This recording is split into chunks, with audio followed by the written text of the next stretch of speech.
नमस्कार, स्वागत आप सभी का। मैं हूं अनुराग पुनेठा अपने इस खास कार्यक्रम में।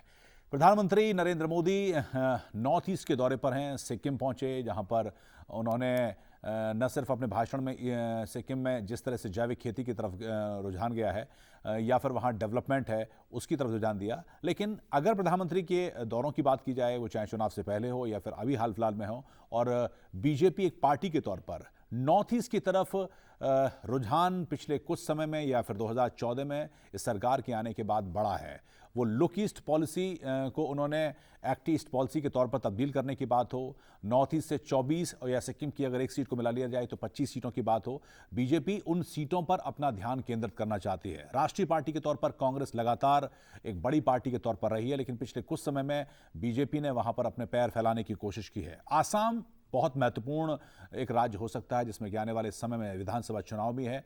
प्रधानमंत्री के इस दौरे आसाम में बदलती राजनीतिक परिस्थिति पर बात करने के लिए एक जाना माना चेहरा, एक पत्रकार, एक वरिष्ठ पत्रकार के तौर पर डॉक्टर के झुंझुनवाला हमारे साथ हैं, जो कि ईस्टर्न पैनोरामा के एडिटर इन चीफ हैं और संभवतः वहाँ की पल्स, वहाँ की नब्ज को बेहतर समझ पाएंगे। बहुत बहुत स्वागत हमारे इस स्टूडियो में आने के लिए। उस पर कैसे देखेंगे, इस बार चुनाव है, इस बार प्राइम मिनिस्टर का दौरा है, प्राइम मिनिस्टर काफ़ी एम्फेसिस भी कर रहे हैं, बीजेपी बड़ी वहाँ पर एक कोशिश में लगी हुई है। आप आने वाले समय में कैसे देखते हैं इस कोशिश को? देखिए, जो प्रधानमंत्री जी ने कल कार्यक्रम किया जिसके अंदर सिक्किम के अंदर ऑर्गेनिक फार्मिंग के लिए जो कार्यक्रम की घोषणा की, जो सोयल कार्ड की बात कही और डेवलपमेंट की जो बात कही उन्होंने, और आज जिस तरीके से जो कोकराझार में उन्होंने कांग्रेस सरकार से 15 साल के हिसाब मांगा, इन सब चीज़ों का फायदा भारतीय जनता पार्टी को होगा। ओके। और भारतीय जनता पार्टी हमेशा से एक कमज़ोर पार्टी रही है नॉर्थ ईस्ट में। हाँ, ठीक बात। परंतु इन दिनों उनकी पहुंच बढ़ रही है। द रीज़न बीइंग कि कांग्रेस के बहुत ही वरिष्ठ नेता हिमंत बिस्वा शर्मा, जो कांग्रेस पार्टी से थे, उन्होंने छोड़कर भारतीय जनता पार्टी का हाथ थामा है। साथ में बहुत सारे लोग जो कांग्रेस में थे वो भारतीय जनता पार्टी में जा रहे हैं। परंतु आसाम के अंदर जो सबसे बड़ी समस्या है कि माइनॉरिटी वोट्स जो हैं, जिसे आप मुस्लिम वोट भी कह सकते हैं, वो कंसोलिडेट हो जाते हैं और उनकी जो परसेंटेज है वो काफ़ी ज़्यादा है। तो वह किस तरफ जाएंगे और उनका इक्वेशन कांग्रेस के साथ कैसा रहेगा उस पर डिपेंड करेगा। अगर ट्रायंगुलर फाइट होती है, त्रिकोणीय इलेक्शन के अंदर आसाम के अंदर होगा, तो निश्चित रूप से भारतीय जनता पार्टी का फायदे में रहेगी। ओके। परंतु इसके उपरांत भी आज के जो वोटर्स हैं उसमें काफ़ी बड़ी मात्रा में लोग पढ़े लिखे हैं और वो डेवलपमेंट चाहते हैं, विकास चाहते हैं। और भारतीय जनता पार्टी में, जैसे मोदी जी ने भी कहा, विकास की बात वो कर रहे हैं। अगर वो विकास की बात करेंगे, विकास की आश्वासन देंगे, तो निश्चित रूप से भारतीय जनता पार्टी को फ़ायदा होगा। एक छोटा सा एग्जांपल मैं आपको देता हूँ जी।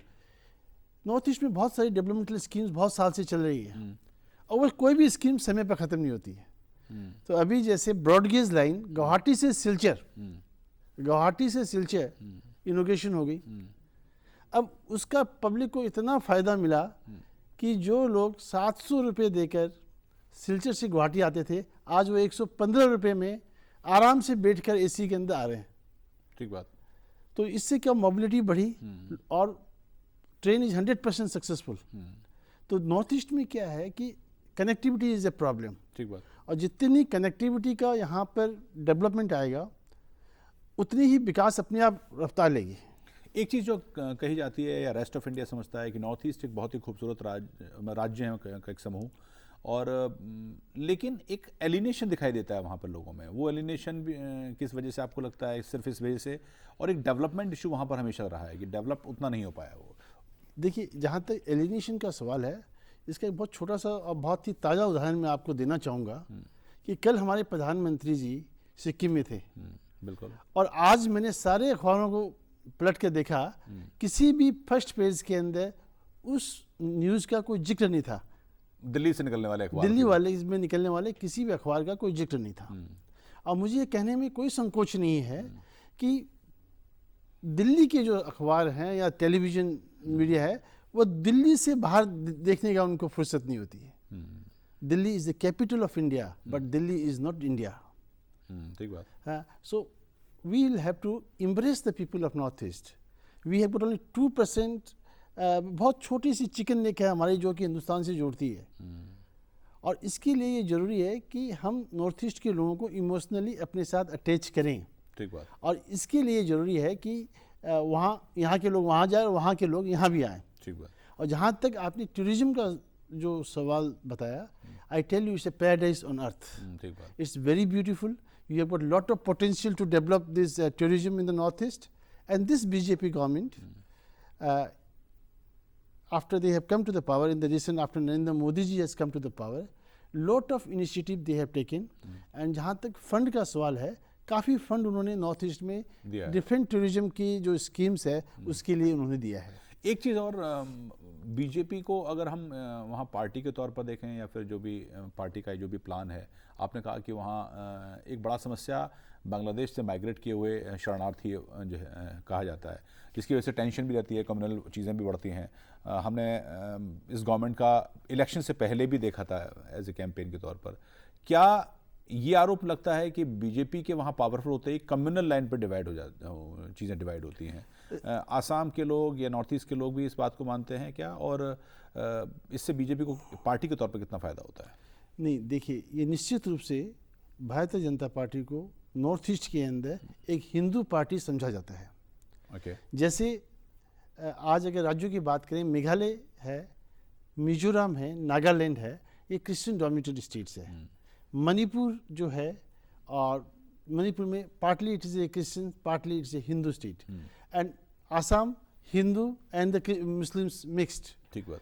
और अरुणाचल बेसिकली मोर ए हिंदू लेस ए क्रिश्चियन स्टेट्स। तो इसके अंदर क्या है कि लोगों के मन में ये शंका बहुत तीव्र गति से दिमाग में बैठी हुई है कि north east BJP means is a Hindu party, BJP means it is a party of RSS. So that fear exists.